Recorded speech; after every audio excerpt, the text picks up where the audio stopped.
체력이 딱 1포인트 남았다면 어떤 직업을 선택하시겠습니까? 전사 아니면 마법사. 하지만 현실이 수무바이에게 준 답은 단 하나, 식물인간 상태로 갇힌 중환자실 침대뿐이었다. 그가 할 수 있는 건 5년 동안 사랑했던 여자친구 류루얀이 그의 목에서 산소호흡기를 떼어내길 기다리는 것뿐이었고, 그녀가 금발의 자오츠와 나누는 잔인한 조롱을 한마디도 빠짐없이 들었다. 수무바이, 내 수십억은 우리가 잘 받아갈게. 5년 전, 바로 오늘을 위해 내가 직접 루이를 내 침대에 넣어줬지. 그 순간 질식감이 파도처럼 그를 덮쳤다. 정말 이렇게 끝나는 건가? 아니, 왜 내가 이렇게 죽어야만 하지?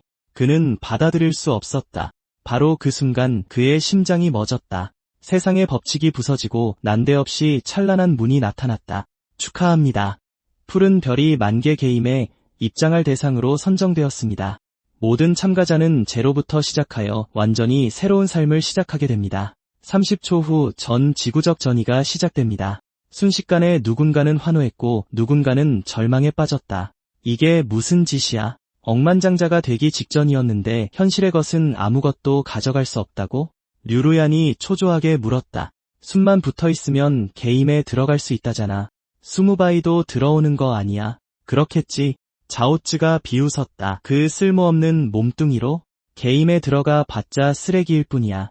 카운트다운이 0이 되자 모든 이가 강제로 게임에 전송되었고 수무바이도 예외는 아니었다.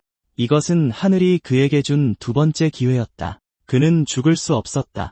그 배신자 한 쌍을 찾아내 자신의 손으로 복수할 것이다. 눈 깜짝할 사이에 그는 강림자의 신전 안에 있었다. 다리에 힘이 돌아오는 것을 느끼며 수무바이는 숨을 헐떡였다. 이건 꿈이 아니야. 다시 일어선 것이다. 시스템은 즉시 그의 신체 데이터를 스캔하고 게임 닉네임을 확인하라고 알렸다. 수무바이는 망설임 없이 바이라는 이름을 선택했고 확인이 끝나자 비로소 게임이 시작되었다. 재능 각성. 만개 게임에 입장하는 모든 플레이어는 별의 전당에서 재능을 자동 각성하며 등급은 F부터 SSS까지 총 9단계로 나뉩니다. 그 순간 시스템의 알림과 함께 황금빛이 터져나왔다. 축하합니다. S급 전투 재능을 각성했습니다. 승격, 비용 없음. 모든 대상을 영구적으로 1단계 승급시킵니다. 초월, 자원을 소모하여 모든 대상을 영구적으로 2단계 승급시킵니다. 대격변, 수명을 소모하여 모든 대상을 영구적으로 3단계 승급시키고 대격변 특성을 부여합니다. 최초 1회는 무료입니다. 수무바이는 이 말도 안 되게 강력한 재능을 쳐다보며 기쁨을 느낄 틈도 없이 몇 줄기의 황금빛이 더 내려왔다. 직업을 선택해 주십시오. 하지만 그가 선택지를 고민하려던 찰나 시스템에 갑자기 붉은 경고창이 떴다. 전이 과정에서 플레이어의 육체가 완전히 부패했습니다. 영혼 안정성이 매우 낮아 선택 불가능한 직업을 제거합니다. 수무바이의 심장이 철렁했다. 부패, 불안정이라니. 도착하자마자 또다시 죽게 되는 건가? 그가 반응하기도 전에 해골 마법사가 그의 앞에 나타났고 시스템이 선언했다. 플레이어의 언데드 신체 구조로 인해 유일히든 직업 네크로맨서를 강제 귀속합니다. 축하합니다. 직업 선택이 완료되었습니다. 수무바이는 나지막이 욕을 내뱉었다. 애초에 선택권 따위는 없었던 것이다. 그래, 네크로맨서가 표면적으로 나빠 보이지는 않았지만 무언가 분명히 잘못되었다. 왜 최대 체력이 영구적으로 1에 고정되어 있는 거지? 설상가상으로 남은 수명은 고작 1년뿐이었다. 즉, 살짝 스치기만 해도 죽을 수 있다는 뜻이니 그 S급 재능은 완전히 쓸모없게 느껴졌다. 시스템이 물러설 길을 주지 않는다면 모든 것을 걸고 도박을 할 수밖에. 어차피 방금 막 강화형 재능을 각성하지 않았던가? 수무바이가 차갑게 말했다. 시스템, 대격변을 발동해 내 직업을 승급시켜라. 시스템이 즉시 응답했다. 직업을 승급하려면 10만 년의 수명이 필요합니다. 대격변 무료 발동 1회를 보유하고 있습니다. 사용하시겠습니까? 수무바이는 망설임 없이 확인을 눌렀다. 순식간에 눈부신 황금빛 기둥이 내리꽂히며 시스템이 알렸다. 축하합니다. 플레이어 바이. 전용 히든 직업 죽음의 군주로 성공적으로 전직하여 신규 스킬 생명 연결, 소환 증폭 및 전용 아이템 죽음의 설을 획득했습니다. 수무바이가 짜릿한 희열을 느끼는 바로 그 순간 시스템이 또 다른 공지를 띄웠다. 10초 후 만개 게임이 공식적으로 시작됩니다. 플레이어 바이, 준비해 주십시오. 분명 그의 강화 재능이 너무 많은 시간을 소모한 탓이었다. 류루얀, 자오츠, 수무바이는 마음속으로 차갑게 말했다. 내가 너희 둘을 찾아가서 진정한 절망이 무엇인지 맛보게 해주마. 카운트다운이 0에 도달하자 만개 게임에 오신 것을 환영합니다. 현재 위치 신룡 제국 9527번 초보자 마을. 더 이상 기다릴 수 없었다. 수무바이는 즉시 스킬을 발동하여 효과를 시험했다. 하급 해골 소환, 액티브, 해골의 능력치는 플레이어의 정신력에 비례합니다. 연소, 액티브, 5초에 걸쳐 주물력의 150%에 해당하는 마법 피해를 입힙니다. 생명 연결, 패시브, 소환된 언데드 유닛 하나와 연결하여 체력을 공유하고 즉시 S급 패시브 효과를 발동합니다. 소환 증폭, 패시브, 소환 스킬의 시전 시간을 50% 단축합니다. 재사용 대기시간 50% 감소, 소환 유닛 능력치 50% 증가, 소환 공간 500% 확장. 이것을 본 수무바이는 웃지 않을 수 없었다. 더 이상 그의 보잘것없는 체력 한계에 대해 걱정할 필요가 없었다. 그 순간 두꺼운 검은 책 한 권이 그를 향해 천천히 떠내려왔다. 죽음에서 직업 전용 아이템, 드롭 파괴, 거래 불가, 오직 바이만 읽을 수 있음. 요구 조건을 충족하면 사용자는 전용 죽음의 군주 스킬을 배울 수 있습니다. 이것을 본 수무바이는 미간을 찌푸렸다. 책에는 여전히 아무런 능력치도 표시되지 않았다. 레벨 10이 되어야만 해금되는 건가? 됐어, 일단 스켈레톤을 소환하기로 했다. 하지만 놀랍게도 한 번의 시전으로 스켈레톤 2마리가 동시에 소환되었다. 시스템은 즉시 알림을 표시했다. 대재앙 특성이 활성화되었습니다. 모든 개인 스킬 효과가 2배로 적용됩니다. 2마리나 나왔지만 언뜻 보기에는 그다지 인상적이지 않았다. 바로 그때 어떤 플레이어가 다가와 말을 걸었다. 소환사 형씨, 재능이 최소 1레벨은 되나 보네. 그렇지, 나도 그래. 우리 같이 파티하면 레벨업이 훨씬 빠를 거야. 수무바이는 망설임 없이 그를 거절했다. 미안, 난 솔플이 더 편해서. 그러자 남자는 즉시 쏘아붙였다. 소환사 주제에 잘난 척은 걸어다니는 닭 한 마리도 못 잡을 거면서 수무바이는 대꾸할 가치도 느끼지 못했다. 그는 곧장 황야로 향했고 작은 파티가 닭 한 마리를 잡으려 애쓰는 것을 보았다. 젠장. 수무바이는 중얼거렸다. 저 닭이 나보다 공격력이 더 세네. 0레벨 플레이어는 정말 1레벨 닭보다도 못하구나. 과연 걸어다니는 닭의 공격력은 터무니없었지만 그의 시간을 쓸 가치는 없었다. 이런 직업을 각성한 마당에 닭이나 잡는 건 격이 떨어지는 일이었다. 그 순간 풀숲에서 바스락거리는 소리가 나더니 흰 토끼 2마리가 갑자기 튀어나왔다. 상태를 확인하니 호랑이 눈토끼였다. 수무바이는 저놈에게 한번 박히면 지독하게 아플 거라는 걸 직감했다. 그는 침착하게 스켈레톤들에게 정면으로 공격을 받으라고 명령했다. 그가 손가락 하나 까딱할 필요도 없었다. 주변에 아무도 없자 수무바이는 더 소환하기로 결심했다. 진짜 화력이 어느 정도인지 시험해보자. 그는 지팡이로 땅을 가볍게 두드렸다. 일어나라, 나의 전사들이여. 그러자 스켈레톤 2마리가 더 땅을 헤치고 기어나왔다. 갈기갈기 찢어버려라. 수무바이가 자신의 레벨보다 훨씬 높은 붉은 눈 토끼 2마리를 해치우자 시스템이 계산을 완료했다. 그는 50%의 추가 경험치 배율을 받았고 속도는 만족스러웠다. 이 속도라면 1레벨을 찍는 건 시간 문제였다. 더 중요한 것은 이미 스켈레톤 2마리를 자신과 연결했기에 더 이상 즉사할 위험이 없다는 것이었다. 그 후 수무바이는 무자비하게 사냥을 시작했다. 얼마 지나지 않아 그는 1레벨에 도달했고 15개의 자유 속성 포인트를 보상으로 받았다. 자신의 능력치 창을 보던 수무바이는 빠른 결정을 내렸다. 소환수는 정신력에 비례했지만 체력이 1밖에 없어서 기동성 또한 중요했다. 그래서 그는 민첩의 4포인트, 정신력의 11포인트를 배분했다. 그때 문득 깨달음이 스쳤다. 직업도 강화할 수 있는데 스킬을 강화하지 못할 이유가 있을까? 망설임 없이 모든 스킬을 1레벨씩 올리자 효과가 극적으로 상승했다. 특히 S급 생명 연결은 이제 모든 소환수의 체력을 공유하는 패시브가 되었다. 고정 체력 1은 이제 아무런 의미가 없었다. 스켈레톤 20마리의 통합 체력은 9,000에 육박했다. 이 시점에서 더 이상 몸을 사릴 필요가 없었다. 그가 지팡이를 높이 들자 여러 스켈레톤이 그 부름에 응답했다. 스킬을 강화했으니 직업 전용 장비를 그냥 둘 이유가 없었다. 황금빛이 터져나오며 죽음의 서가 성공적으로 죽음의 코덱스로 진화했다. 그 순간부터 본격적인 사냥이 시작되었다. 내가 바로 그 캣 데모니로군. 무엇에도 굴하지 않는 자유로운 영혼이라. 수 무바이는 비웃으며 외쳤다. 일어나라. 죽음의 징조 효과 아래 20마리의 스켈레톤 군단을 모두 소환한다. 이제 각 소환에는 이 초박에 걸리지 않았다. 불과 2분 30초 만에 그 지역의 모든 캣 데몬이 전멸했고 수 무바이는 순조롭게 2레벨로 올라섰다.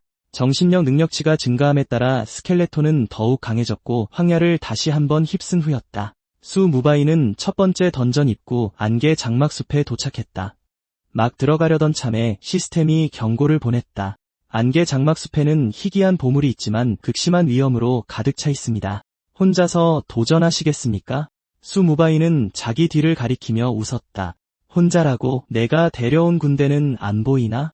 던전 난이도를 선택해 주십시오. 보통, 어려움, 악몽, 지옥. 완벽한 사기급 빌드가 그를 뒷받침하고 있었다. 수 무바이는 망설이지 않았다.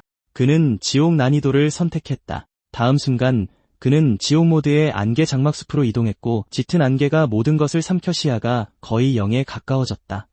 하지만 그가 직접 정찰할 필요는 없었다. 너희들이 선두에 서라. 목표를 찾아라. 죽여라. 스켈레톤과의 정신 연결을 통해 정보가 쏟아져 들어왔다. 8레벨 엘리트. 안개 나무 엔트가 앞에 나타났다. 수 무바이는 그 방향을 보며 차가운 미소를 지었다. 미끼가 먹힌 모양이군. 전 부대 공격하라. 나무 엔트가 팔을 한번 휘두르자 스켈레톤 하나의 팔이 즉시 박살났다. 예상대로군. 수 무바이는 눈을 가늘게 떴다. 엘리트 몬스터는 가볍게 공격하지 않지만 순수한 수적 우위는 그의 편이었다. 잠시 후 시스템 알림이 울렸다. 엘리트 안개 나무 엔트를 처치했습니다. 레벨 초과 처치로 50%의 보너스를 획득합니다. 바로 그 순간 그의 등 뒤에서 갑작스러운 소동이 일어났다. 안개 덩굴 비단뱀이었다. 수 무바이는 즉시 반응하여 마지막 순간에 기습을 피했다. 그는 비웃었다. 기습이라 좋아. 널 구워서 먹어주마. 몇 번의 격렬한 공방 끝에 무바이는 마침내 안개 덩굴 비단뱀을 쓰러뜨렸고 장비 한 점이 떨어졌다. 불행히도 가죽 갑옷이라 그의 직업에는 전혀 쓸모가 없었다. 던전 깊숙이 계속 나아가면서 그의 레벨은 꾸준히 올라 마침내 5레벨에 도달했다. 지옥 난이도는 과연 명성에 걸맞았다. 드랍률이 엄청났다. 지금까지 그는 장비 3개와 스킬북 2권을 주었다. 안타깝게도 나무 지팡이 하나만 쓸만했고 그 능력치는 형편없었다. 나중에는 제대로 된 무기가 꼭 필요할 것이다. 그런 생각이 스치는 순간 죽음의 코덱스가 갑자기 저절로 날아올랐다. 시스템 알림이 번쩍였다. 모든 속성 25포인트 증가, 언데드 유닛에게 추가 피해. 하지만 수무바이는 이 던전에는 언데드 몬스터가 없다는 생각을 떨칠 수 없었다. 손을 흔들며 그는 중얼거렸다. 이 장비라면 보스를 시험해볼 만하겠군. 곧이어 실버 등급의 안개덩굴 파이썬 킹이 강화된 정예 경비병2를 거느리고 시야에 들어왔다. 수무바이는 재빨리 계산했다. 보스만 해도 체력이 8만이 넘고 경비병 2까지. 그의 소환수들이 버틸 수 있을지 의문이었다. 젠장, 어떻게 되든 한번 해보자. 그는 모든 부대에 돌격을 명령했다. 단 한 번의 교전 후 그의 곁에는 해골 한 마리만 서 있었다. 그럼에도 수무바이는 비웃었다. 아무리 3개 때려봤자 해골떼를 이길 순 없지. 2시간 반 동안의 소모전 끝에 마침내 2 경비병을 쓰러뜨렸다. 수무바이는 만화를 모으며 웃었다. 경비병은 쓰러졌다. 보스에게 집중 공격.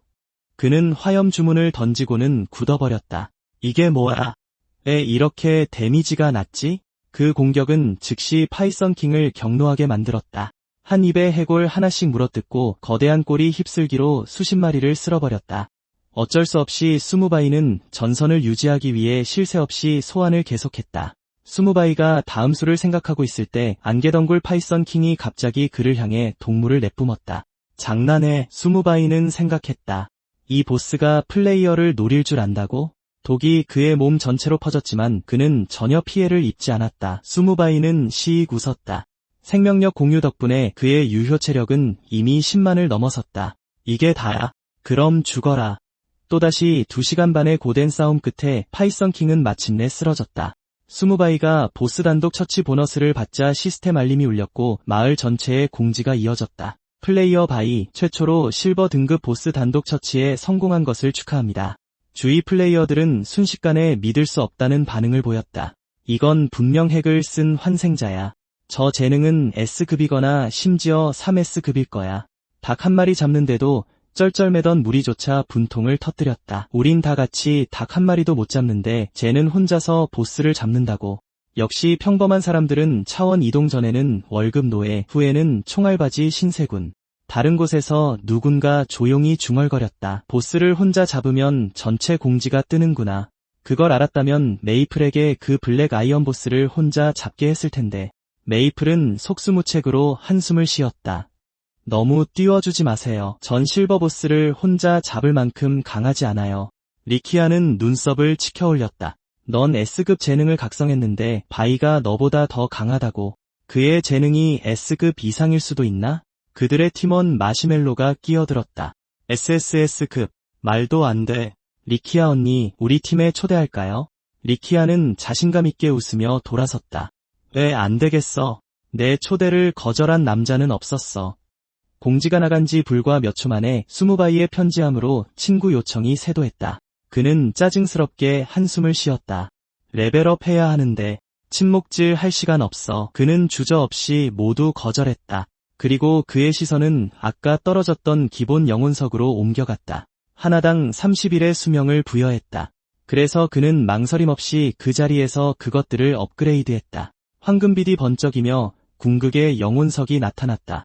예상대로 6개는 거의 2년치 수명에 달했다. 공짜로 생명을 파밍하는 순수한 즐거움은 중독성이 있었다. 분명히 그는 더 많은 영혼석을 비축해야 했다. 다음으로 그는 새로 드롭된 장비 더미로 눈을 돌렸다. 언급할 만한 아이템은 업그레이드된 독 반지뿐이었다. 이제 주문에 독 피해가 추가되었다. 수무바이는 만족스럽게 고개를 끄덕였다. 순수 데미지가 부족하다면 독이 그 차이를 메꿔줄 것이다. 등 뒤에 줄어든 병력을 보며 그는 미간을 찌푸렸다. 하급 보스에게 이렇게 많은 해골을 잃었다는 것은 소환수들이 아직 충분히 강하지 않다는 뜻이었다. 이제 골드가 생겼으니 초월을 시도해서 소환 기술을 더 발전시킬 때였다. 하지만 시스템 메시지가 떴을 때 그의 심장은 여전히 움찔했다. 단 한 번의 초월에 5골드는 너무 비쌌다. 그래도 골드는 다시 벌 수 있다. 실행. 다음 순간 하급 해골 소환이 해골 병사 소환으로 진화했고 소환된 유닛은 더 이상 잡몹이 아닌 해골 전사와 해골 궁수였다. 그래. 그 골드는 잘 썼어. 그들의 능력치를 확인하며 수무바이는 마침내 미소 지었다. 이제야 이게 진짜 전투력이지. 그는 손을 들고 명령했다. 역병 군단 계속해서 탐색하라. 앞쪽의 몬스터들을 응시하며 그는 차가운 명령을 내렸다. 고블린이든 뭐든 원거리 유닛 하나부터 집중 공격. 한편 초보자 마을은 모두가 5레벨에 도달하면 안개 장막숲을 함께 공략하겠다며 팀원을 모집하는 여러 팀들로 북적였다. 바로 그때 한 중년 남성이 앞으로 나서서 큰 소리로 외쳤다. 형제들이여, 나는 도미니언 길드를 창설하여 만개 게임을 탐험할 계획이오. 관심 있는 사람 있소? 누군가 즉시 비웃었다. 내가 뭔데? 이제 막 로그인했는데 벌써부터 일꾼을 고용하는 거야? 동요하지 않고 그 남자는 자신의 상태창을 열었다. A급 재능, 타고난 지도자, 길드 창설이 무료였다. 그리고 길드가 강해질수록 그가 개인적으로 받는 능력치 상승도 커졌다. 이를 본 군중의 태도는 즉시 바뀌었고 플레이어들은 가입을 간청하며 달려들었다. 그 순간 갑자기 전체 고정 공지가 나타났다. 부자는 하늘. 바이 오빠, 제 친구 요청 좀 받아주시겠어요? 드릴 중요한 말씀이 있어요.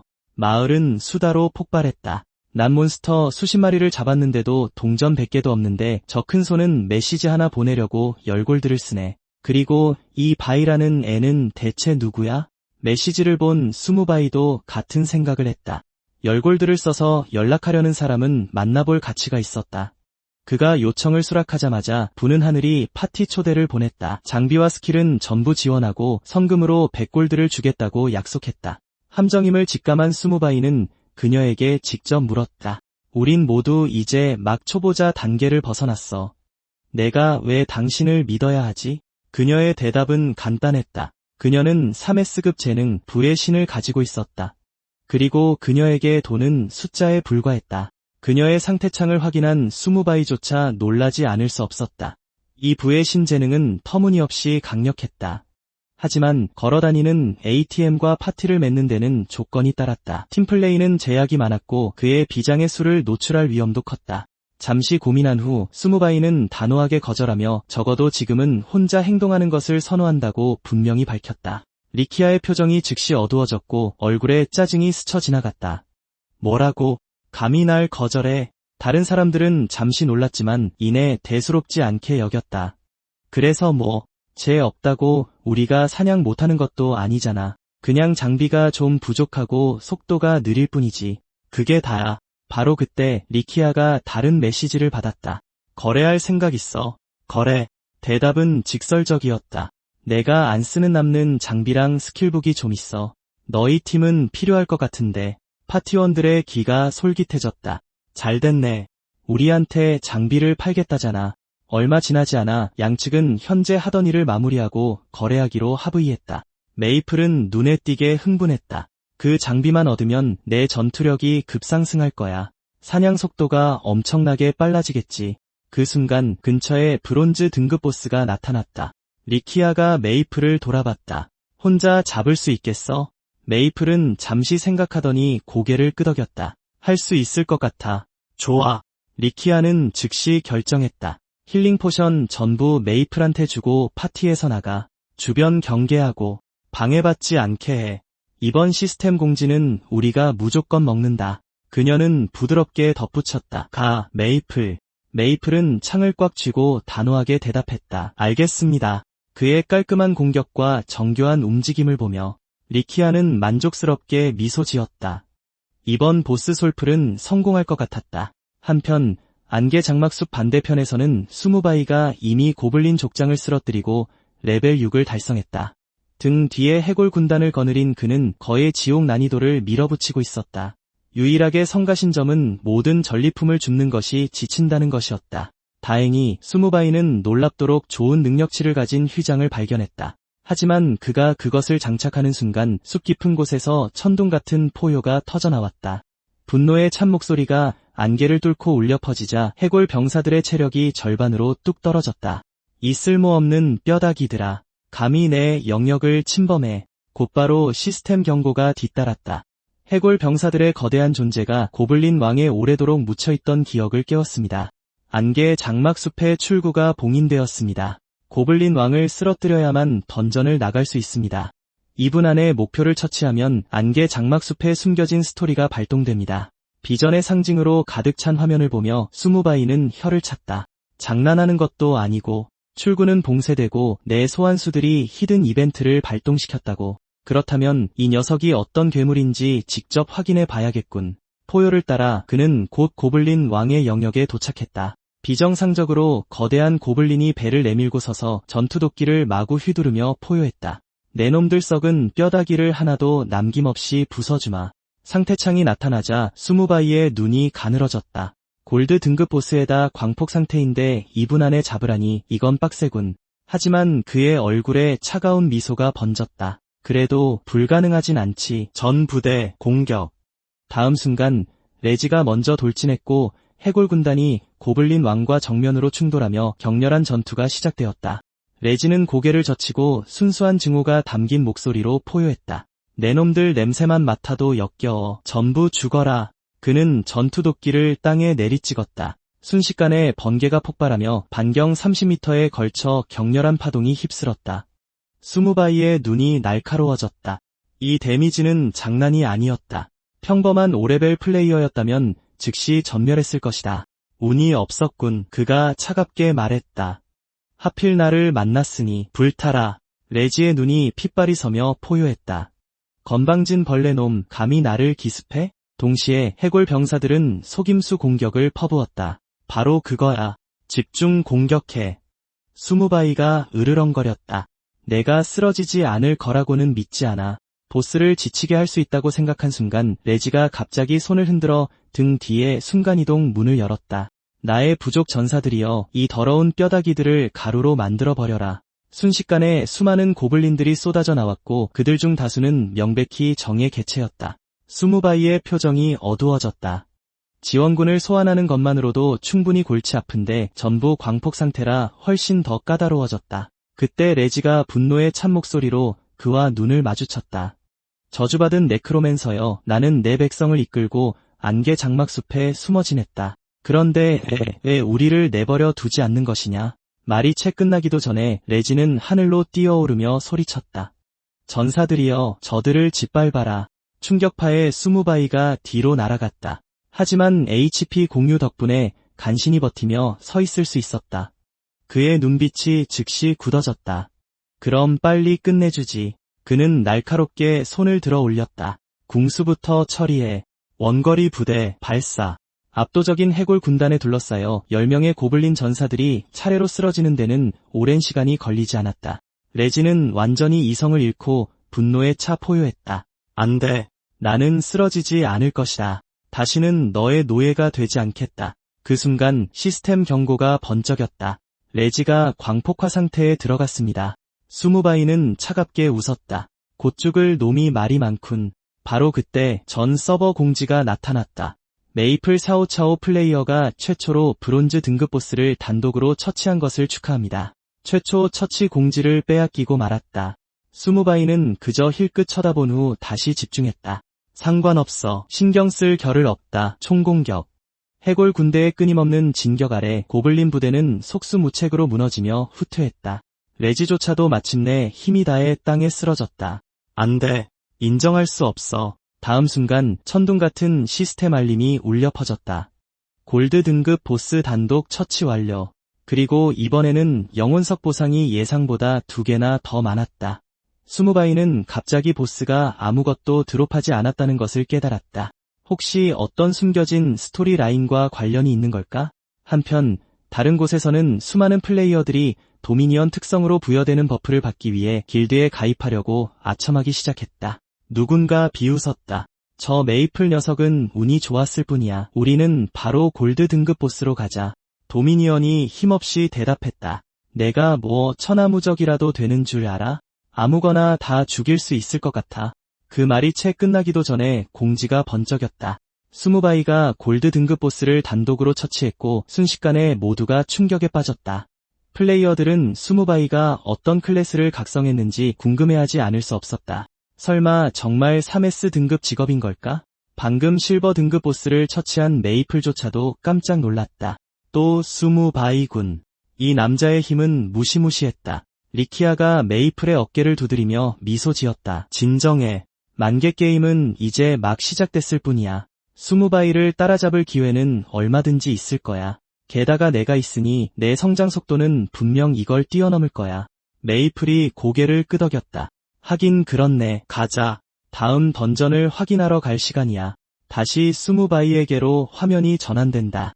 그가 2분 안에 고블린 왕을 물리쳤기 때문에 시스템 알림이 떴다. 던전 난이도가 재앙 등급으로 상향 조정되었다. 수무바이는 망설이지 않고 즉시 해골들을 소환했다. 그 순간 레지의 시체가 변하기 시작했다. 검은 연기 가닥이 그의 칠규에서 서서히 새어나왔다. 연기가 수무바이를 스쳐 지나가자 무겁고 낯선 기억의 파도가 그의 마음속으로 밀려들었다. 그 환영은 레지와 고블린 종족의 과거를 보여주었다. 레지 자신을 포함하여 그들은 한때 네크로맨서의 노예였다.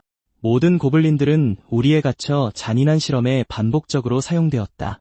저 작은 해골들은 모두 생전의 고블린이었다. 레지의 시체가 서서히 공중으로 떠올랐다. 다음 순간 그 몸이 폭발했다. 갑옷을 입고 왕관을 쓴 해골 왕이 나타났다. 고대 네크로맨서들의 가장 성공적인 창조물 중 하나로 초보자 마을에는 결코 존재해서는 안 될 것이었다. 해골왕은 자신의 뼈만 남은 손을 내려다보며 후회 섞인 목소리로 말했다. 결국 나는 언데드가 되는 것을 피하지 못했구나. 그는 팔을 들어 차갑게 명령했다. 나를 위해 싸워라, 전사들이여. 그의 손이 내려오는 순간 거대한 고대의 검이 허공에서 나타났다. 완전히 변해버린 레지의 능력치창을 보며 수무바이는 한 가지 결론에 도달했다. 이건 2단계에서 나타날 것이 아니었다. 해골왕은 고대의 검을 들어 올리며 천둥 같은 포효를 내질렀다. 세 쌍의 해골들이 대형을 이루어 앞으로 행진했다. 겨우 6마리였지만 각각이 수무바이의 부하 넷과 맞먹었다. 갑자기 해골왕이 수무바이에게 칼날을 겨누며 포효했다. 모든 적들은 우리처럼 언데드가 될 것이다. 수무바이가 정면으로 맞설지 망설이는 동안 시스템이 또 다른 경고를 보냈다. 히든 스토리라인. 레지의 악몽이 활성화되었습니다. 초보자 마을 보호 규칙이 적용됩니다. 사망 시 플레이어는 수명의 10%를 잃게 되며 최소 손실은 10년입니다. 모든 생명의 돌을 흡수해도 충분하지 않을 것이다. 다음 순간 해골왕은 검을 내리쳐 즉시 6명의 해골 전사를 쓸어버렸다. 수무바이의 시선이 얼음처럼 차가워졌다. 그는 즉시 또 다른 소환을 시전했지만 현재 만화로는 120명의 해골 전사만 불러낼 수 있었고 여전히 턱없이 부족했다. 해골 왕이 된 후 레지의 방어력은 하늘을 찔렀다. 해골 전사도 해골 궁수도 효과적인 피해를 주지 못했다. 수무바이는 이제 모든 것을 건 도박만이 남았다고 판단했다. 모든 생명의 돌을 소모하고 재앙 등급 진화 비용을 계산하라. 흡수가 끝나는 순간 시스템 메시지가 떴다. 스킬이 C등급으로 변이하면 3가지 분기가 잠금 해제됩니다. 해골 전사 소환, 해골 궁수 소환, 그리고 해골 마법사 소환. 선택해 주십시오. 하지만 그의 앞에 서 있는 것은 레지였다. 끔찍한 힘을 휘두르는 상대에게 체력과 방어력이 낮은 궁수나 마법사 같은 선택지는 쉽게 무너질 것이다. 수무바이는 단호하게 해골 전사 소환을 선택했다. 다음 순간 재앙 특성이 활성화되었다. 해골 전사 최대 HP 500% 증가, 공격력 100% 증가. 고작 C등급 스킬에 나타난 이토록 무시무시한 증폭 효과에 수무바이의 얼굴에서 모든 긴장감이 사라졌다. 이제 해골 전사를 소환할 수 있으니 누가 진정한 물량전의 강자인지 보여줄 때였다. 다음 순간 수무바이가 저 녀석을 쓰러뜨려라라고 명령하자 대검을 든 거대한 해골 전사 2명이 소환진에서 걸어나왔다. 두 해골 전사는 즉시 대검을 끌며 앞으로 나아가 레지에게 똑바로 돌진했다. 나머지 해골 군단이 총공격을 퍼부어 레지가 소환한 해골들을 순식간에 쓸어버렸다. 수무바이가 지팡이를 다시 한번 휘두르자 2명의 해골 전사가 추가로 전장에 합류했다. 자신의 부하들이 차례차례 학살당하는 것을 보며 해골왕은 광란에 빠져 포효했다. 이 미천한 벌레 같은 놈이 감히 해골을 조종하다니. 내가 바로 진정한 해골왕이다. 레지가 힘을 증폭시키기 위해 방어를 낮춘 것을 눈치챈 수무바이는 비웃었다. 레지, 무슨 소용이 있겠나? 그저 내 죽음을 재촉할 뿐이다. 끝없는 검격의 파도가 쏟아지자 레지의 두 번째 생명은 완전히 끝이 났다. 그는 무릎을 꿇고 쓰러졌고 눈 속의 영혼 불꽃은 서서히 사그라들었다. 인정할 수 없다. 순식간에 찬란한 황금빛이 하늘로 솟구쳤다. 레지의 경험치 27만 점이 쏟아져 들어오며 수무바이를 또다시 레벨업시켰다. 동시에 서버 전체에 공지가 울려 퍼졌다. 그 순간 수무바이는 뭔가 이상하다는 것을 감지했다. 시스템에는 지옥 난이도라고 표시되었지만 그는 분명 제한급 던전을 클리어했다. 한편 안개 장막숲 입구에서는 바요이가 자신의 길드를 큰 소리로 홍보하고 있었다. 조금 전까지 앞으로 달려가던 플레이어들의 시선이 새로 도착한 팀에게 즉시 쏠렸다. 저 사람들 좀 봐. 장비가 풀세트야. 누군가 속삭였다. 그리고 가운데 있는 사람 보여? 리키아잖아. 그 이름 하나로 모든 것이 이해되었다. 그 말을 들은 바요이는 자신보다 명성이 높은 플레이어를 보고 싶어 호기심이 생겼다. 허공에서 시선이 마주쳤고 그들은 곧 던전 입구에서 서로를 마주했다. 바요이가 먼저 내기를 제안하며 입을 열었다. 다들 여기 모였으니 내기나 한번 할까? 리키아가 흥미롭다는 듯이 대답했다. 그래서 홈투 길드장님은 뭘 걸고 싶으신데요? 누가 안개 장막숲을 먼저 클리어하는지 내기하자고. 판도는 말이지. 바요이가 말을 이었다. 내 재능과 내부는 완벽한 조합이야. 협력하지 않으면 아깝지. 내가 첫 클리어를 따내면 넌 내 바요이 길드에 들어오는 거야. 그리고 만약 우리가 먼저 클리어하면 바요이 길드는 앞으로 당신의 일 한 가지를 전적으로 도와주지. 리키아는 즉시 판돈을 올렸다. 일 3가지. 혼토바요이는 자신만만하게 웃었다. 좋아. 바로 그때 시스템 알림이 울려 퍼졌다. 수무바이가 안개 장막숲 첫 클리어를 달성한 것을 축하합니다. 갑작스러운 공지에 두 사람 모두 얼어붙었다. 뭐라고? 바요이의 표정이 순식간에 어두워졌다. 또 수무바이야. 이 때문에 방금 전의 내기는 완전한 농담처럼 느껴졌다. 그 생각에 바요이는 리키아를 돌아보며 어색하게 말했다. 보통 난이도 첫 클리어는 날아갔으니 어려움 난이도로 내기하자. 그의 말이 채 끝나기도 전에 6개의 시스템 공지가 초보자 마을 전체에 울려 퍼졌다. 플레이어 바이이가 안개 장막숲 지옥 난이도 첫 클리어를 달성한 것을 축하합니다. 바이이가 다크 골드보스를 단독으로 처치한 최초의 플레이어가 된 것을 축하합니다. 그 광경에 바요이는 분노의 차이를 갈았다. 그는 아무 말 없이 돌아서서 떠났다. 마시멜로가 고개를 갸웃거리며 리키아를 쳐다봤다. 리키아 언니, 우리 들어가요? 리키아는 고개를 저었다. 서두를 필요 없어. 첫 클리어는 이미 날아갔잖아. 조금 기다려도 손해볼 건 없지. 사실 그녀는 스무바이가 나와서 거래를 마치고 들어가기를 기다리고 있었다. 한편 8888번 초보자 마을에서는 장검을 든 한 플레이어가 안개 장막숲 지옥 난이도에 홀로 도전하고 있었다. 하지만 그는 고블린 왕을 상대로 우위를 점하지 못하는 듯했다. 공지를 보고 그는 충격에 빠져 중얼거렸다. 또 그 녀석이야. 대체 어떤 재능을 각성한 거지? 난 이 고블린 왕이랑 한참을 싸웠는데 아직도 못 잡았는데. 다른 곳에서 자오수가 바이이라는 이름을 보자 갑자기 익숙한 느낌이 떠올랐다. 그는 류루엔을 돌아보며 조용히 물었다. 루엔, 저 녀석 전에 너 쫓아다니던 놈 아니었어? 왜 지금 와서 익숙하게 느껴지지? 한창 희희낙낙하던 중 류루엔은 갑자기 무언가 떠오른 듯 얼어붙었다. 바이, 그 이름 누군가를 떠올리게 해. 맞아, 그 사람이야. 그녀는 점점 더 확신에 차서 말했다. 그는 게임할 때 항상 그 이름을 썼어. 자오수가 미간을 찌푸리며 물었다. 누구? 츠무바이. 자오수는 믿을 수 없다는 듯 고개를 저었다. 그럴 리가 없어. 그는 이미 죽었어야 해. 우리가 직접 산소호흡기를 뗐잖아. 게다가 바이라는 이름을 쓰는 사람이 한둘이 아니야. 이건 분명 우연의 일치일 거야. 자오수는 갑자기 한 가지 생각이 떠올랐다. 만약 진짜 그 녀석이라면 오히려 일이 쉬워지겠는데. 예전에 그 녀석 그녀에게 푹 빠져 있지 않았나? 다시 한번 꼬시면 모든 게 해결될 거야. 류루이는 동의하며 고개를 끄덕였다. 맞아. 내 매력이면 그가 누구든 상관없지. 동시에 스무바이는 해골 왕 레지를 성공적으로 물리치고 새로운 업적을 잠금 해제했다. 블루스타 지역 최초로 제한급 던전을 단독 클리어한 플레이어가 되었습니다. 보상으로는 직업 서적, S급 스킬북 그리고 에픽 등급 장비 1개가 포함되었다. 보상을 확인한 후 스무바이는 차갑게 웃었다. 역시 제한급 던전이군. 보상이 터무니없이 후하잖아. 그는 즉시 인벤토리를 열어 새로 얻은 스킬을 배웠다. 그 스킬은 시체에서 죽음의 기운을 추출하고 저장할 수 있게 해줬다. 각 추출에는 최대 한도가 있었고 소모 없이 즉시 HP나 마나를 회복하거나 소환수를 강화하는 데 사용할 수 있었다. 이 능력으로 츠무바이는 더 이상 마나 소모를 걱정할 필요가 없었다. HP가 단 한 방울만 남아도 그는 죽음의 기운에 의지해 끝없이 소환할 수 있었다. 망설임 없이 그는 스킬을 한 단계 업그레이드했고 이는 즉시 SS 등급 스킬로 진화했다. 그러고 나서 츠무바이는 등 뒤에 있는 해골왕의 유해를 향해 돌아보며 중얼거렸다. 너부터 시험해보자. 순식간에 뼈에서 죽음의 기운이 폭발적으로 터져나오며 총 320포인트의 죽음의 기운이 흡수되어 즉시 저장 한계에 도달했다. 이것을 본 스무바이는 미간을 찌푸리며 생각에 잠겼다. 이미 언데드였기 때문에 죽음의 기운이 이렇게 짙었던 걸까? 바로 그 순간 눈부시게 빛나는 마법 로브가 그의 앞에 나타났다. 아마 블루스타 지역 최초의 에픽 등급 아이템일 것이다. 아쉽게도 사용하려면 감정이 필요했고 그 비용은 분명 만만치 않을 터였다. 그래서 일단은 넣어두기로 했다. 그 순간 그는 무언가 깨달았다.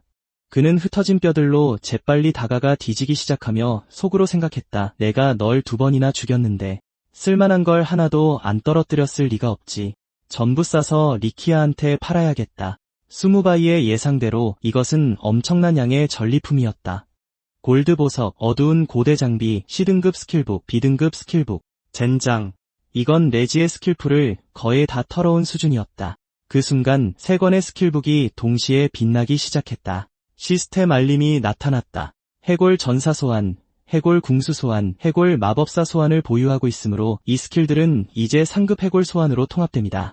스킬 융합이라니 예상치 못한 일이었지만 스무바이는 즉시 업그레이드를 선택했다. 스킬창을 확인해보니 새로운 스킬이 이전 스킬들을 덮어쓴 것을 알게 되었다. 궁수와 마법사 계열은 여전히 잠겨있었고 또 다른 업그레이드가 필요한 듯했다. 승급 조건을 확인한 후 스무바이는 단호하게 소모 없음 옵션을 선택했다.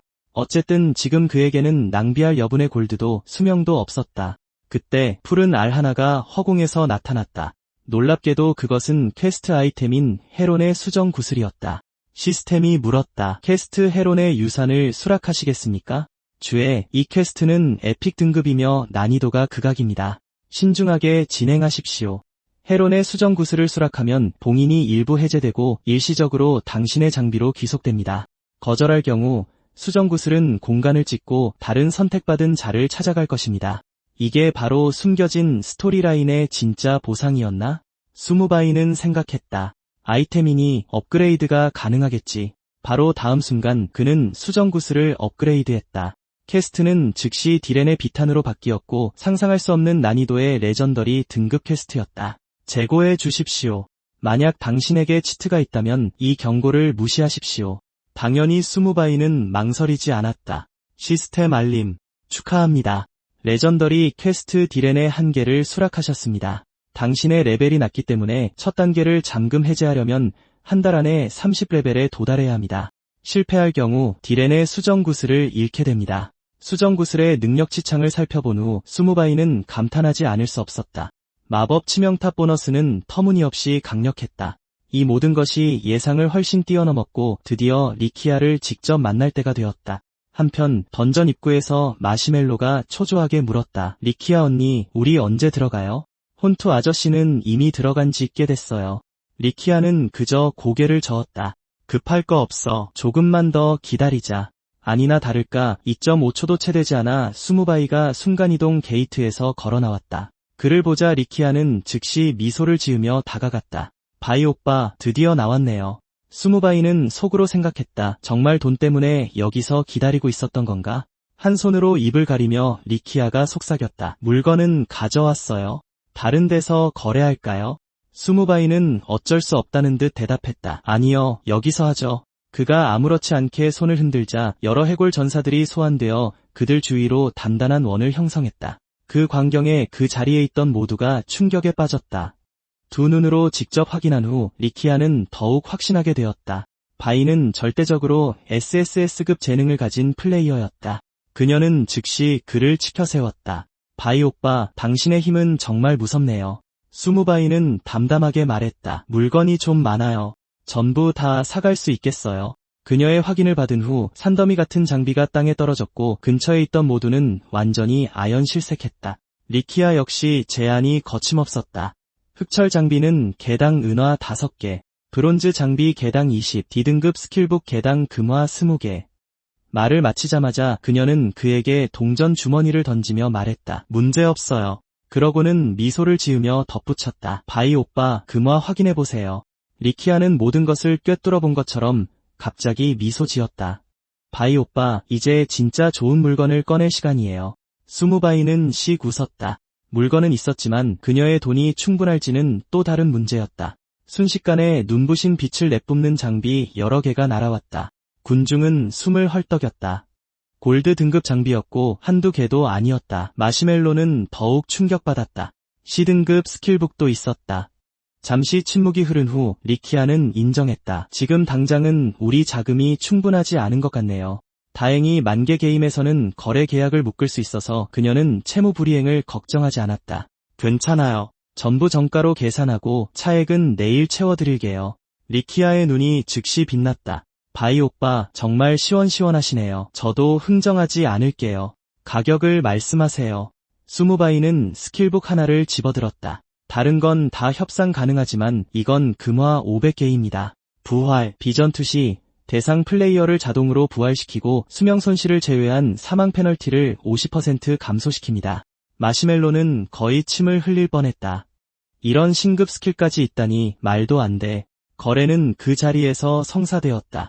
리키아가 확인했다. 바이 오빠, 남은 금화는 내일 가져다 드릴게요. 좋습니다. 그렇죠? 수무바이는 고개를 끄덕였다. 문제없어요. 떠나면서 수무바이는 상황을 분석하기 시작했다. 그는 재물의 신재능의 첫 번째 효과가 하루에 한 번 돈나무를 사용하여 1에서 999까지의 금화를 무작위로 얻게 해준다는 것을 기억했다. 리키아가 내일까지 금화 500개를 마련할 수 있다고 자신하는 것은 분명 그녀의 재능에 남은 두 가지 효과 덕분일 것이다. 그때 수무바이가 그들을 불렀다. 그런데 브론즈 보스 첫 킬 보상으로 소울스톤 2개 받지 않았나요? 거래 하나 더 할래요. 악몽 난이도 안개숲 첫 클리어를 보장해주고 지옥 난이도 파밍 능력까지 줄 수 있어요. 제 조건은 간단해요. 첫 클리어 영혼석에 당신들이 가진 것까지 전부 제게 주는 겁니다. 리키아와 메이플은 시선을 교환한 후 동시에 대답했다. 좋아. 그 순간 스무바이는 풀밭에 유유히 누워 햇볕을 쬐고 있었고 1HP든 아니든 시스템 알림은 귓가에 계속 울려 퍼졌다. 인생은 여전히 편안했고 레벨업은 전혀 느려지지 않았다. 눈 깜짝할 사이에 레벨은 이미 9가 되었지만 감정사는 어디에도 보이지 않았다. 장비를 감정받기 위해 임원기를 왔건만 감정사의 흔적은 코빼기도 보이지 않았다. 멀쩡한 감정사가 그림에 빠져가게 머물지 않고 영감을 얻겠다며 초원을 헤매고 다니니 말이다. 바로 그때 시스템이 갑자기 해골 전사가 죽었다고 알렸고 그는 놀라 얼어붙었다. 즉사했다고? 저 해골 전사는 HP가 거의 15만이었는데 도대체 누가 한 방에 죽일 수 있지? 설마 감정사인가? NPC가 이렇게 무섭다면 아까 수명을 좀 더 아껴둘 걸 그랬다. 갑자기 스무바이의 등 뒤에서 한 인물이 나타나 콧방귀를 뀌었다. 꼬마, 제법이군. 이런 뼈조각 더미를 이렇게나 많이 소환하다니. 스무바이가 돌아보니 바로 그 감정사였다. 그의 상태창을 확인하자 온통 물음표로 가득했다. 예상대로 무시무시하게 강했다. 감정사가 짜증스럽게 말했다. 모처럼 영감을 얻으러 스케치하러 나왔는데 내 쓰레기 뼈조각들이 다 망쳐놨잖아. 말해봐. 어떻게 보상할 거지? 스무바이는 재빨리 동전 주머니를 꺼내 조심스럽게 물었다. 돈으로 될까요? 말이 끝나기도 전에 감정사가 그것을 낚아챘다. 내가 돈이 부족해 보이는 사람으로 보여? 스무바이가 속으로 불평하려던 찰나 갑자기 그림 한 점이 그의 품에 꽂혔다. 감정사가 말했다. 나도 불합리한 사람은 아니야. 금화 100개면 이 그림은 내 거야. 내 작품은 아무나 가질 수 있는 게 아니라고. 운 좋은 줄 알아. 하지만 스무바이가 아래를 내려다봤을 때 그의 말문은 더욱 막혔다. 그것은 감정사가 대충 그린 그림에 불과했고 3살짜리가 그린 것보다도 못했다. 감정사는 그의 생각을 읽은 듯 그를 가리키며 표정이 어두워졌다. 이것을 본 스무바이는 재빨리 손을 저었다. 선배님, 오해하셨습니다. 저는 그저 먼저 마음을 가라앉히고 나중에 선배님 작품의 깊은 뜻을 진정으로 감상하고 싶었을 뿐입니다. 감정사는 즉시 스무바이의 어깨에 팔을 두르며 웃었다. 나쁘지 않군. 꼬마야, 오늘 기분 좋으니까 감정할 거라도 있나? 공짜로 해주지. 다음 순간 몇 개의 암금 등급 장비가 감정사의 눈앞에 떠올랐다. 그는 잠시 얼어붙었다가 말했다. 실력도 있고 운도 지독하게 좋군. 하지만 속으로는 암금 아이템 4개를 금화 100개에 감정해주다니 욕을 하고 있었다. 이건 엄청난 손해였다. 어쩔 수 없다는 표정으로 감정사는 주문을 외우기 시작했다. 그림자 장화. 장착 시 유령 걸음 스킬을 자동으로 부여한다. 뼈 갑옷. 착용자 주위에 해골 갑옷을 소환하여 피해 감소 및 300% 피해 반사 효과를 부여한다. 뼈 등급검. 강타 효과로 공격 시 일정 확률로 3배의 피해를 입힌다. 망자의 목걸이. 공격 시 대상의 물리 및 마법 방어력을 100 감소시키는 저주를 부여하고 망자의 공포 스킬로 공포 계열 디버프 효과를 50% 감소시킨다. 감정을 마친 후 감정사는 떠나려고 몸을 돌렸다. 평소라면 이런 거 하나만 해도 금화 100개는 받았을 텐데. 꼬마야, 오늘 정말 횡재한 거다. 이제 됐지. 다음번엔 내 뼈조각 더미를 나한테서 멀리 치우고 내 스케치를 방해하지 마라. 이 말을 듣고 스무바이는 서둘러 그를 멈춰 세웠다. 감정사가 짜증스럽게 돌아섰다. 또 뭐야, 꼬마야. 설마 감정할 암금 장비가 또 있다는 건 아니겠지. 스무바이가 머리를 극적이며 웃었다. 선배님, 사실 하나 더 있습니다. 에픽 등급 아이템이요. 암금 감정도 이미 비쌌으니 더 높은 등급은 훨씬 심하겠지. 지금 공짜이니 이 기회를 잡아야 했다. 뜻밖에도 감정사는 등을 돌렸다. 공짜라고 했으니 돈은 안 받겠지만 내 감정 스킬 레벨이 너무 낮아서 그건 식별할 수 없어. 스무바이는 얼어붙었다. 감정을 못한다고요? 감정사가 콧방귀를 뀌었다. 난 초보자 마을의 시간제 감정사일 뿐이야. 에픽 장비를 감정하지 못하는 게 당연한 거 아니겠어? 스무바이는 생각해보니 정말 그랬다. 감정사가 갑자기 덧붙였다. 꼬마야, 내가 너한테 감정수를 가르쳐주는 건 어때? 스무바이는 즉시 활짝 웃었다. 이건 정말 대단한 일이었다. 이제부터는 더 이상 감정에 돈을 쓸 필요가 없게 되었다. 감정사가 갑자기 교활한 미소를 지으며 고개를 끄덕였다. 물론이지. 하지만 수업료는 좀 내야 할 거다. 그는 손가락 5개를 들어 보였다. 5개, 아니, 500개. 말하면서 그는 특별히 제작된 동전 하나를 튕겼다. 그래. 하지만 이런 종류여야 해. 고대 금화. 수무바이는 희열을 느꼈다. 그는 동전을 업그레이드하면 고대 동전이 된다는 것을 기억했다. 그 논리대로라면 금화를 업그레이드하면 당연히 고대 금화가 될 것이야. 화이제는 자신만만한 표정으로 돌아서서 걸어갔다. 수무바이는 히든 퀘스트를 발동했다. 고대 금화 수집, 보상은 보조 스킬 기초 감정술. 다 모으면 날 찾아와라. 그가 말을 마치자마자 수무바이가 그를 불러 세웠다. 감정사가 짜증스럽게 돌아섰다. 또 뭐야, 꼬마야. 수무바이가 동전이 가득 든 주머니를 들어 올렸다. 선배님, 이걸 좀 보시죠. 화이제는 얼어붙어 믿을 수 없다는 듯 몇 번이고 확인했다. 이 많은 고대 금화는 어디서 구한 건가? 그의 반응을 보고 수무바이는 일이 성사됐음을 알았다. 그는 미소를 지었다. 그럼 선배님, 이제 감정술을 가르쳐 주실 수 있나요? 화이제는 폭소를 터뜨리며 그에게 스킬북을 던져주었다. 꼬마야, 정말 날 놀라게 하는구나. 가져가라, 이건 내 것이다. 그 후 그는 즉시 사라졌고 마지막 말만 남겼다. 꼬마야, 10,000개를 모으면 다시 날 찾아오너라. 그럼 또 다른 큰 놀라움을 선사하지. 히든 퀘스트가 공식적으로 활성화되었다. 수무바이는 생각하지 않을 수 없었다. 저 노인 꽤 재미있는 사람이군. 아직 무언가 숨기고 있어. 하지만 고작 기본 감정술로는 그에게 부족했다. 강화. 생각 한 번으로 수무바이는 궁극의 감정술을 마스터하고 히든 보조 직업인 감정사를 해금했다. 수무바이는 중얼거렸다. 이 정도면 이제 물건을 감정할 수 있겠지. 그렇지. 뜻밖에도 첫 감정 시도는 실패로 끝났다. 성공률이 고작 10%라니 수무바이는 자신의 운이 이렇게나 나쁜가 싶었다. 이를 받아들이지 못하고 그는 계속해서 감정을 시도했다. 2시간 반 후 수무바이는 마침내 포기했다. 좋아. 내가 이겼다. 당분간 감정은 그만두지. 그 순간 야생 보물 상자가 발견되었다는 시스템 알림이 떴다.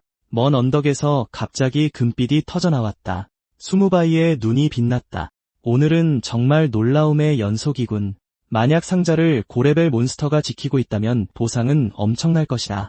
얼마 지나지 않아 그 장소에 도착하니 예상대로 상자 주변 땅에는 초원 늑대들의 시체가 널려 있었다.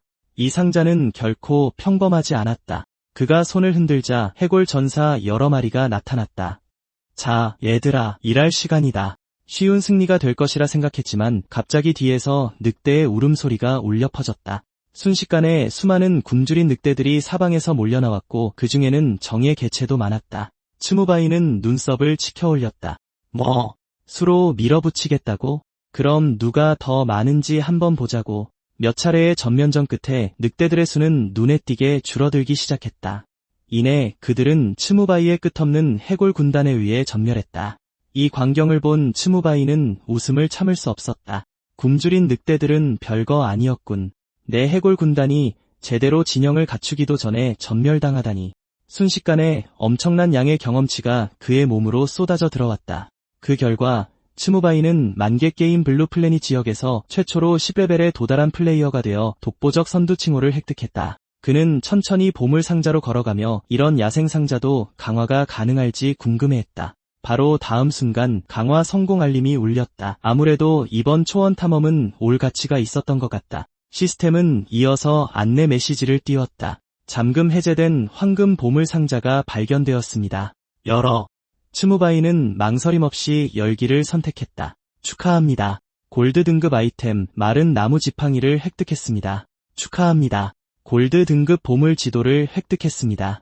수무바이는 본능적으로 미소 지었다. 보물 지도까지 나올 줄은 몰랐는데 불행히도 지도에 표시된 원래 목적지는 초보자 마을 밖에 있었다. 그 순간 시스템이 또 다른 경고를 보냈다. 당신의 레벨이 초보자 마을 상한선에 도달했습니다. 촌장을 찾아 지정된 도시로 이동하십시오. 더 이상 경험치를 얻을 수 없습니다. 그러니 10레벨이 정말 한계였군. 더 이상 머무를 이유가 없었다. 수무바이는 먼저 촌장을 찾아가기로 했고 가는 길에 보물 지도를 강화하여 다크손으로 변형시켰다. 시스템은 직리시 외곽 황야에 위치한 목적지로 경로를 표시하며 보물찾기를 시작하라고 지시했다. 이를 본 그는 약간 무력감을 느꼈다. 지금 당장 처리하기엔 거리가 너무 멀었다. 한편 안개 장막숲 입구에서는 바요이 파티가 만족스러운 표정으로 걸어 나왔다. 곧이어 시스템 공지가 떴다. 바요이 길드가 안개지대 던전 어려움 난이도를 최초로 클리어한 것을 축하합니다. 주위 플레이어들은 숨김없는 부러움의 눈길로 쳐다보았다. 그 순간 바요이는 모두에게 악몽 난이도에 도전할 준비를 하라고 명령했다. 그가 말을 마치자마자 리키아의 팀이 던전에서 나왔고 즉시 시스템 공지가 이어졌다. 플레이어 리키아가 이끄는 팀이 악몽 난이도를 최초로 클리어한 것을 축하합니다. 그 광경에 바요이는 그 자리에서 얼어붙었다. 그의 표정이 어두워지며 쏘아붙였다. 어떻게 악몽 난이도를 그렇게 빨리 깰 수 있었지? 리키아는 그저 차갑게 웃으며 침착하게 대답했다. 운이 좋았을 뿐이죠. 부하 중 한 명이 귓속말로 설명하자 바요이는 깨달았다. 그는 앞을 노려보며 으르렁거렸다. 그래서 그랬군. 바이의 최상급 장비와 스킬북은 전부 리키아에게만 팔린 거였어, 안 그래? 생각할수록 그는 더욱 화가 났다. 이를 악물며 그는 으르렁거렸다. 왜 그 녀석만 특별 대우를 받는 거지? 내가 번개의 속성 재능이 없다는 이유만으로? 반드시 대가를 치르게 해주겠어. 리키아가 팀에게 휴식을 취하고 지옥 난이도 공략을 준비하라고 명령하려던 순간이었다. 갑자기 블루 플래닛 지역 공지가 나타났다. 심령 제국 플레이어 바이가 블루 플래닛 지역에서 최초로 10레벨에 도달한 것을 축하합니다. 곧이어 바이가 10레벨에 도달했기 때문에 초보자 마을 레벨 랭킹이 예정보다 일찍 잠금 해제되었다고 시스템이 공지했다. 바요이는 자신의 순위가 바이와 리키아 팀보다 아래로 떨어진 것을 보고 화를 내며 콧방귀를 뀌고는 거친 경고를 남겼다. 너무 우쭐대지 마라. 최후에 웃는 자가 누군지 보게 될 테니. 코튼 캔디가 놀라 외쳤다. 리키아 언니, 바이 레벨업이 너무 빨라요. 아까 우리가 거래했을 땐 8레벨이었는데 이건 완전 로켓 발사 수준이에요. 리키아는 완벽하게 이해했다. 바이와 굳건한 관계를 유지하는 것이 이제 최우선 과제였다. 생명의 영혼석은 이미 확보했으니 바로 전달하는 것이 최선이었다. 그녀는 나머지 팀원들을 해산시키고 혼자 마을로 돌아갔다. 얼마 지나지 않아 양측은 약속된 장소에서 다시 만났다. 리키아는 아이템을 건네며 말했다. 바이씨, 이건 악몽 난이도 최초 클리어 보상인 초보자용 생명의 영혼석 10개예요. 앞으로도 좋은 물건이 생기면 우리 잊지 말아주세요. 수무바이는 악수하는 순간 차분한 어조를 유지하며 정중하게 대답했다. 그들이 이전에 합의했던 거래 계약이 공식적으로 이행되었다. 리키아는 미소를 지으며 가격은 분명 만족스러울 것이라고 그를 안심시켰다. 그리고 필요하다면 바이를 위해 조금 더 지불하는 것도 개의치 않았다. 츠무바이는 지체하지 않았다. 그는 몸을 돌려 빠르게 떠났다. 이런 사교적인 술수는 자신에게 아무런 영향을 미칠 수 없다고 속으로 생각했다. 초보자 마을을 떠난 후에 다시 연락하면 될 일이었다. 그는 앞에 있는 건물을 보고 마을 중앙으로 향했다. 그는 이곳이 촌장의 거처임이 틀림없다고 결론 내렸다. 그가 도착하자마자 촌장은 놀라며 말했다. 강림자가 이렇게 빨리 10레벨에 도달할 줄은 몰랐군. 츠무바이는 고개를 끄덕이며 초보자 마을을 떠날 생각이라고 설명했다. 잠시 침묵이 흐른 후 촌장은 한숨을 쉬었다. 이 신이 버린 땅은 머지않아 너희 같은 강림자들의 것이 되겠지. 나를 따라오너라. 집 안으로 들어가자 부드럽게 빛나는 전송구역이 보였고 촌장은 그에게 안으로 들어가라고 손짓했다. 길을 안내하며 촌장은 이 마을이 신령제국의 10대 주요 도시 중 하나이자 가장 번화한 해안 대도시인 동해시 소속이라고 설명했다. 그곳에서야 비로소 진정한 여정이 시작될 것이었다. 전송진이 활성화되자 츠무바이는 촌장에게 감사 인사를 전하며 운명이 허락한다면 언젠가 다시 돌아오겠다고 약속했다. 그가 떠난 후 촌장은 돌아서서 깊은 한숨을 내쉬었다. 신이 버린 땅의 혼돈의 시대가 곧 시작될 것이고 이번에는 얼마나 많은 이들이 죽을지 아무도 몰랐다. 한편 다른 곳에서 누군가 낮은 목소리로 말했다. 또 그 녀석이야. 루엔, 이 바이라는 녀석이 정말 스무바이일까? 다른 한 사람이 비웃었다. 그가 맞든 아니든 중요하지 않아. 그렇게 강하다면 일단 마주치기만 하면 내 소나기에서 벗어나지 못할 테니. 다음 순간 스무바이는 동해시에 도착했다. 세상의 현실감에 그는 잠시 멈칫했다. 그의 마음속에 한 줄기 혼란이 스쳐 지나갔다. 초보자 마을을 떠나도 즉각적인 보상은 전혀 없었다. 그 생각이 들자마자 죽음의 법전이 자동으로 10레벨로 승급했다. 이어서 시스템 알림이 떴다. 언데드 생물에게 가하는 피해량이 100% 증가했다. 같은 효과가 그의 모든 소환수에게도 적용되었다. 그 직후 죽음의 법전은 보조 능력인 영혼 흡수를 잠금 해제했다. 수무바이나 그의 소환수가 대상을 처치할 때마다 영혼 에너지의 일부가 흡수된다. 그에게 죽은 야생 몬스터는 재생성 시간이 2배가 된다. 그에게 죽은 플레이어는 수명 손실을 포함한 2배의 페널티를 받으며 이는 1000 영혼 포인트로 전환된다. 추가로 츠무바이는 죽음의 법전을 잠금 해제할 기회를 한 번 더 얻으며 두 번째 특수 효과는 30레벨에 잠금 해제된다. 효과를 읽어내려가자 수무바이의 입가에 옅은 미소가 번졌다. 증폭된 사망 페널티와 독점적인 성장 메커니즘을 중심으로 구축된 시스템은 확실히 흥미로웠다. 다음 순간 시스템이 새로운 스킬을 습득했다고 알리자 수많은 룬이 그의 시야로 쏟아져 들어왔다. 새로 습득한 스킬 죽음의 시선의 전체 설명이 활성화되었다. 10초 동안 초당 주물력의 50%에 해당하는 고정 피해를 입히고 공포 효과를 부여한다. 생명 등급이 수무바이보다 낮은 대상은 시선 아래에 있는 동안 모든 능력치가 강제로 20% 감소하며 이 효과는 어떠한 저항으로도 완화할 수 없다. 대상이 사망하면 부활하더라도 12시간 동안 모든 능력치가 40% 감소하는 약화 상태에 빠진다. 이 스킬은 지속적인 정신 집중이 필요 없으며 최대 사거리는 100m이고 시선이 닿는 곳마다 죽음이 그림자처럼 따른다. 츠무바이는 속으로 욕을 읊조렸다. 죽음에 가까운 감각은 정말 끔찍했다. 그때 깨달았다. 초당 가하는 고정 피해에 거리 기반 스케일링이 더해져 피해량과 사거리가 모두 2배가 된다니. 이건 기본적으로 그가 쳐다보는 사람은 누구든 죽은 목숨이나 다름없는 능력이었다. 그 순간 그의 뒤에서 깊고 권위 있는 목소리가 들려왔다. 강림자들 중에서 이런 힘을 각성한 자가 있다니. 애송이, 너는 운이 좋으면서도 불행하구나. 츠무바이는 즉시 돌아섰고 말하는 사람이 다름 아닌 동해시의 군주 시두지라는 것을 보았다. 그의 레벨조차 파악할 수 없을 정도로 강력한 존재였다.